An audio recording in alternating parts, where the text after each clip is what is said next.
Hi all, my name is Tim and welcome to another edition of Smelly Sweet. Today we're going to talk about the new release Acqua di Gio Eau de Parfum.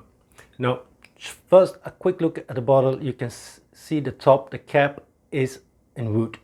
So it's made for sustainability or something like that, I guess. And it's hard to review this one without comparing it to the other fragrances in the line.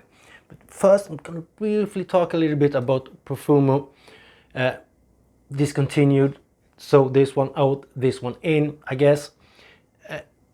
Quickly things changed for fragrance. For a couple of years ago this was so hyped, it was unreal, but then someone said it was a little bit of a mature fragrance. Someone took a spin on that and said it was an old fragrance, and now you can see so many reviewers talking about this as an old man smelling fragrance. Well, to you. It makes me feel old because this is my favorite in the line. Anyway, I don't think this is an old man fragrance. This one smells to me of a man with responsibility, but still in touch with his youthfulness and his playfulness. No, this one in instead, Acqua di Gio Eau de Parfum. I will try and talk about this first without comparing it to the other ones in the line. But then obviously we need to do that because that is a part of the review, I guess. So notes listed in this one are C notes and mandarin in the top. In the middle we find clary sage, lavender and geranium, and in the base we find the mineral notes, the vetiver and the patchouli. Now it opens up with a fruity sweet freshness combined with the C notes. I know it gives a salty vibe, but salt doesn't smell. But if you imagine standing at the ocean, getting a whiff from the ocean, a breeze from the ocean, that you can find behind the mandarin in here. When the mandarin disappears, the C notes still are there, mixing together with a herbal touch from the lavender and the clary sage, and provided by a greenness from the geranium. Now many times geranium can come off as a floral rose fragrance smell, but it doesn't here. It just enhanced the green feeling to the composition, in my opinion.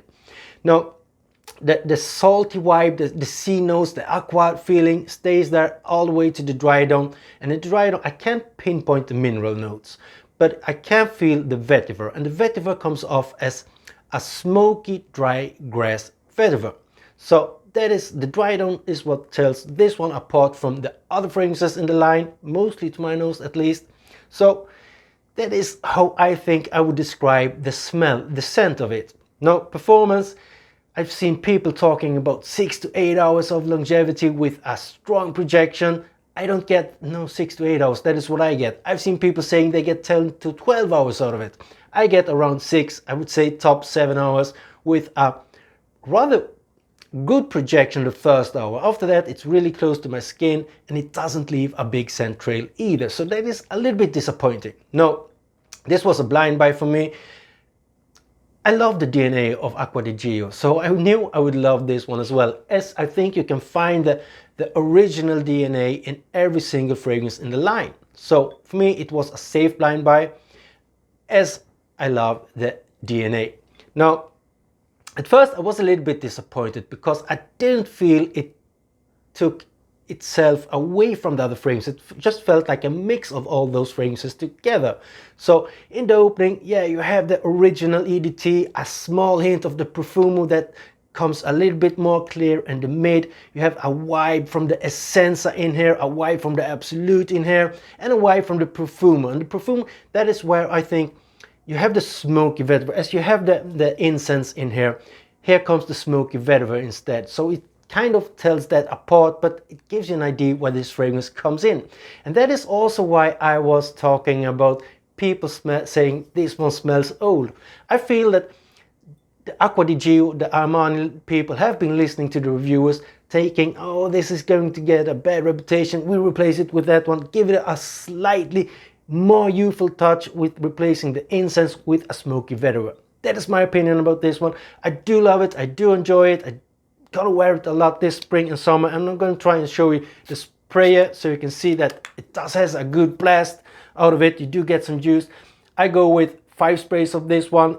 I could easily go with 8 to 10 sprays because it won't offend anybody. You won't be putting off somebody, and it isn't the biggest projecting either. So 10 sprays I think would be good, but I choose to go with 4 to 5 most of the times. Acqua di Gio, Eau de Parfum, good solid release after first thinking it was a bit pointless. That are my final thoughts on this fragrance.